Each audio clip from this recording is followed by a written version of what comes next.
আসসালামু আলাইকুম ভিউয়ার্স, আশা করছি আপনারা সবাই ভালো আছেন। গত ভিডিওতে আমি এই ডিজাইনটির হলুদ রঙের ফুলটি সেলাই করেছিলাম। আজকে লাল রঙের ফুলটি সেলাই করছি। আপনারা একটু মনোযোগ সহকারে দেখলেই বুঝতে পারবেন আমি সেলাইটি কিভাবে করে নিচ্ছি। আমি একটি প্যাটার্ন দেখে এই ডিজাইনটি তুলেছি। প্যাটার্নে আমার কাছে ডিজাইনটি খুবই ভালো লেগেছিল, এজন্য এই ডিজাইনটি আমি তুলেছি। তো সেখানে হলুদ রঙের সঙ্গে নীল রঙের ফুল ছিল। আমি নীলের পরিবর্তে লাল রংটি ব্যবহার করেছি ফুলের ক্ষেত্রে। আমি এই ডিজাইনটি সেলাই করার পরে আমার পেজে ছবি আপলোড করেছিলাম যে হলুদের সঙ্গে কোন রঙের ফুল দিলে ভালো লাগবে। আপনারা অনেকেই লাল রংটি কমেন্ট করেছিলেন, আর আমার কাছে বরাবরই লাল রংটি অনেক বেশি পছন্দ হয়। এই জন্য আমি লাল রঙের সুতাটি সিলেক্ট করি।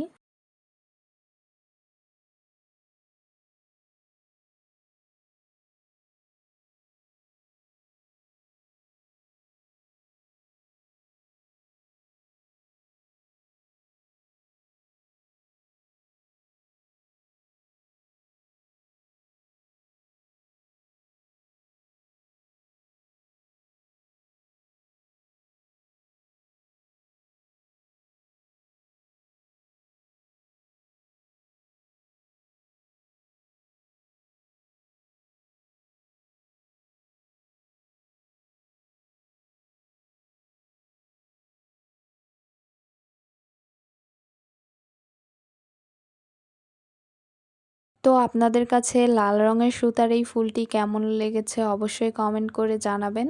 আর এই ফুল দুইটার মাঝখানের অংশে কোন রঙের সুতা দিয়ে ভরাট করলে ভালো লাগবে সেটাও আমাকে কমেন্ট করবেন।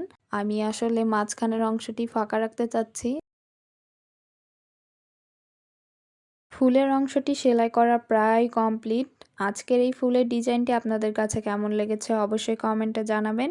এই ডিজাইনটির সম্পূর্ণ টিউটোরিয়ালটি আমি একটি ভিডিওর মাধ্যমে শেয়ার করব। তো আজকে এই পর্যন্তই, সবাই ভালো থাকবেন। আল্লাহ হাফেজ।